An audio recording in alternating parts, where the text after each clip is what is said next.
எவ்வளோ மெசேஜ் போட்டுட்டு டெலீட் பண்ணி பார்த்துட்டேன், ஒரு மரியாதையா பேசுவான்னு சொல்லிட்டு.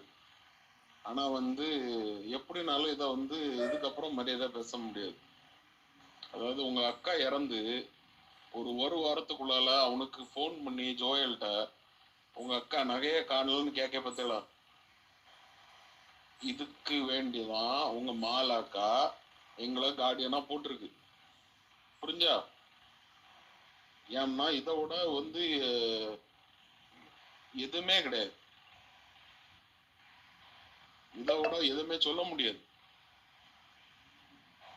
ஏதோ அவங்க வந்து கடைசி நேரத்துல அவங்களுக்கு தோணி இருக்கு, அதனாலதான் அந்த கார்டியனா எங்களை போட்டது. ஏன்னா ஒரு வாரத்துக்குள்ளாலே அவனை போன் பண்ணி இங்க நகை இல்ல, நீங்க எங்கெங்க போய் என்னென்ன வந்து எல்லாம் விசாரிச்சீங்கன்னு எல்லாம் எனக்கு தெரியும். அங்க ஒவ்வொரு இடத்துலயும் பேங்க்லயும், கேனரா பேங்க்லயும், கேனரா பேங்க்ல ஐஓபிலையும் எல்லாத்துலயும் நீங்க பண்ணது எல்லாமே எனக்கு தெரியும். ஏன்னா இதுக்கு வேண்டிதான் எங்களை கார்டியனா போட்டது. அது வந்து உங்க நகை கிடையாது, அது வந்து உங்க அம்மா நகை கிடையாது, உங்க அப்பா நகை கிடையாது, அது மாலாக்காக்க நகை.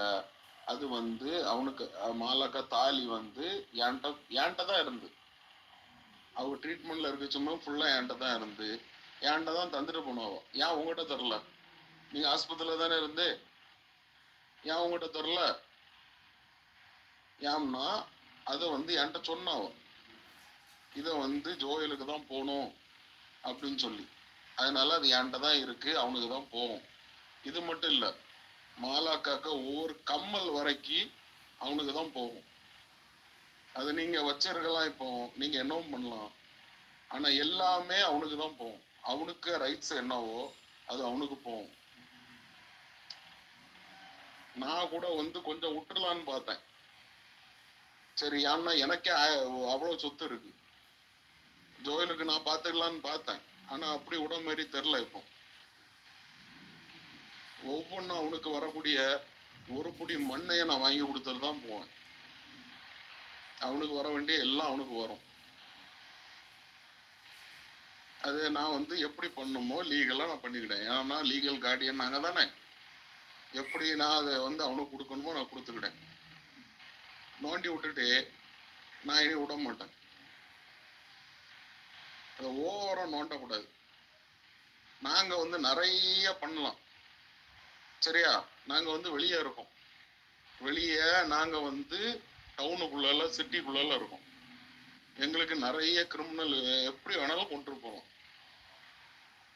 அந்த ஒவ்வொரு கிரிமினலும் கிடையாது, அவனுக்கு வேண்டி அவனுக்கு வரக்கூடிய பங்கு அவனுக்கு போட்டு.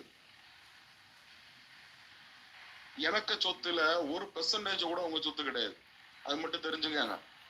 நீங்க காட்டுக்குள்ள வச்சிருக்கீங்க எவ்வளோத்தையும். எனக்கு வீடே வந்து 10 கோடிக்கு மேல போகும். எனக்கு வந்து எனக்கு சொத்துல 1% கூட உங்க சொத்து கிடையாது.